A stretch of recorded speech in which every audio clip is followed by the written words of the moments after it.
Hey everyone, today I'm going to talk about Star Wars fragrances, and yes, there are Star Wars fragrances. But I want to say two things up front. First, it does not matter if you're a Star Wars fan for this review. I'm going to talk about the actual scent of the fragrances.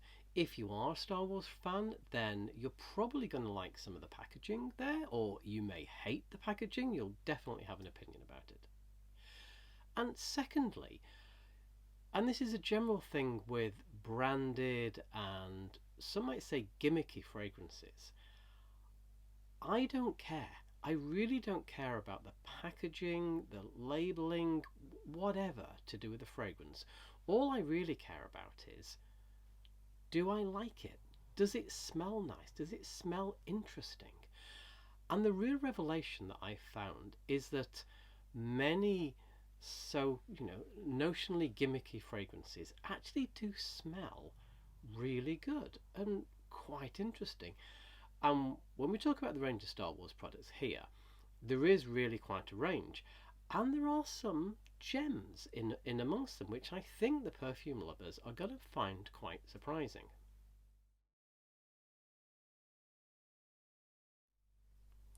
Possibly my biggest revelation of the whole set is Revenge. Again, I'll try and get that on there so you can just get the design. Yep, there we go. So Revenge, I sprayed this. Top notes, that's that, yeah, whatever. Left it a while, went back and sniffed it, and I was like, hold on, I know this. But then it got weirder. I'm like, I don't just know this. This is Heritage Guerlain. What's going on? And then more, and I rack my brains, and I hate that I cannot recall fragrances. But this was actually a revelation moment where I was like, this isn't just Heritage Guerlain, this is Mitsouko. Fortunately, I have Mitsouko, so here we go, a bottle of it. So I put them back to back on my arm and sniff across each of them and go, this is uncanny. So straight to base notes. Let's have a look at what's going on here. Now, forgive me, I'm just going to have to be reading on the monitor just to my side here. So when I looked at base notes, I found, oh, this really is interesting. What you've created here is a Mitsouko tribute fragrance. So let's go through the notes one by one. So starting with Mitsouko, what are the top notes? So we've got bergamot, lemon, mandarin, neroli and peach. Apologies for reading the screen, I can't remember all this stuff off the top of my head. Revenge, bergamot.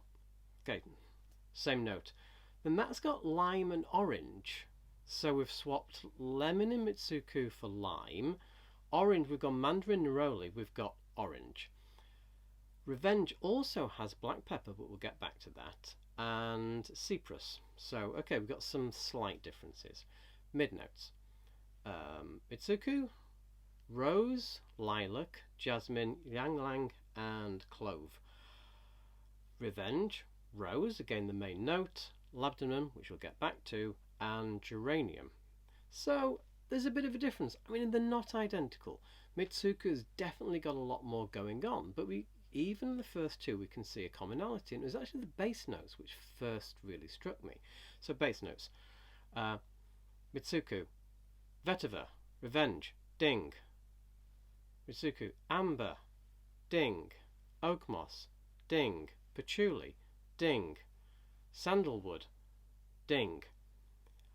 Also Mitsouko black pepper, which was named as a top note, and then we've got ambergris.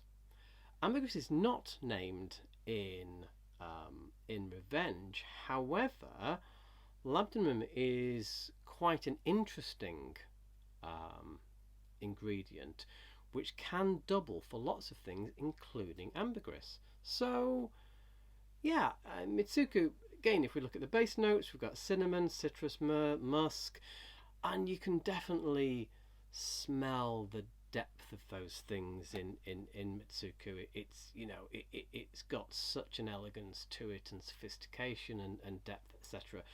I'm not saying Revenge has, but at the price point, and if somebody is really getting into this sort of thing, or you just want something that's a bit Mitsouko-y, it's a great buy, I think. So I'm amazed on several levels that they created this.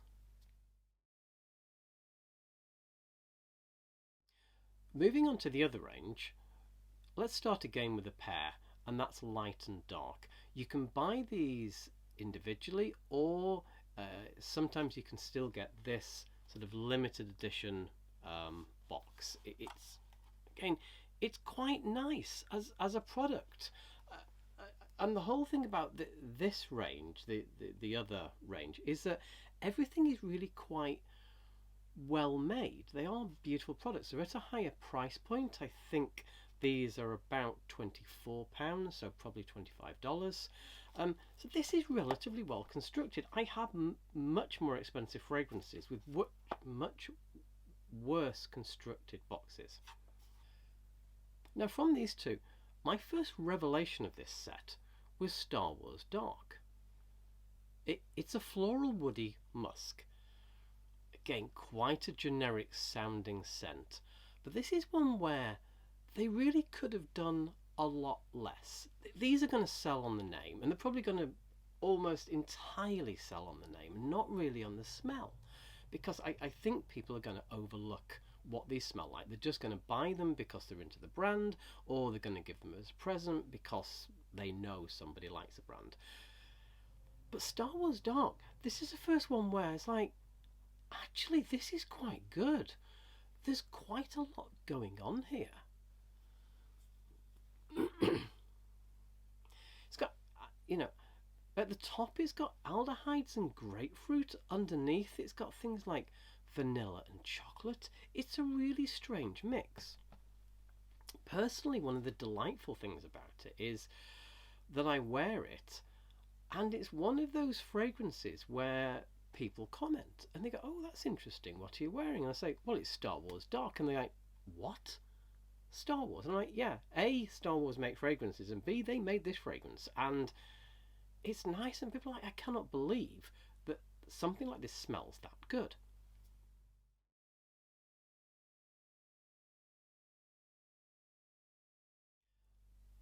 Now, Light, on the other hand, I don't think he's a worse fragrance per se. It's an aromatic citrus, which isn't really to my taste. Again, I see why they create it, because citrus fragrances, again from a marketing point of view, they're the ones which everyone kind of quite likes. A few people love citruses, but most people don't mind them. So if you're going to make a marketable present, a citrus fragrance is a pretty good bet. You've got a whole mix of things going on here. Very much tingly sort of grapefruit, some herbs in there as well. It's so if you're into citrus, I'd give it a go.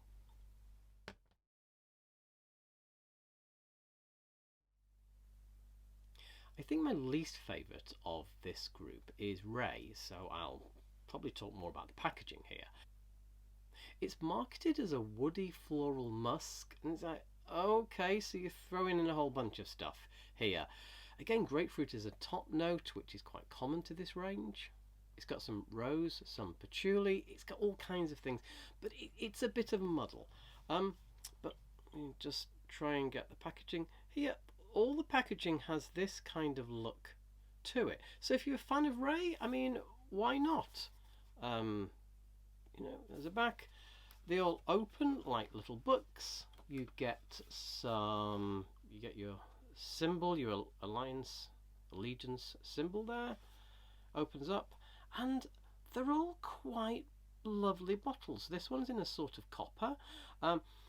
A weird thing about them is they're actually really difficult to get out. I'm always worried about breaking the packaging.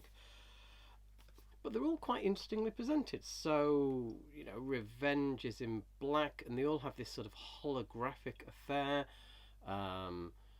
Droid is all silvery, which is weird actually, because most droids in Star Wars aren't silvery, as I remember. But It's a nice contrasting set. They look nice.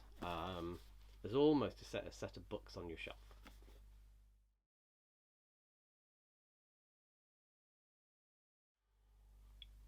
I want to take the next two as a pair, Droid and Galaxy, and you're going to have to forgive me because I'm going to geek out a little. Droid, I think, is about the only one in the collection which I actively dislike.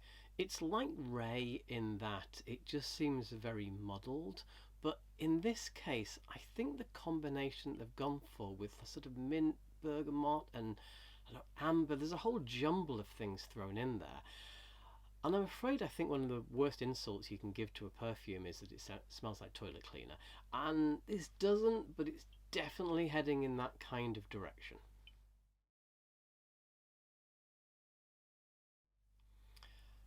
Then we have Galaxy. This, I think, is the single weirdest perfume I own. And I own quite a lot of strange artisanal fragrances. So it's quite an achievement, I think, to make something just this weird.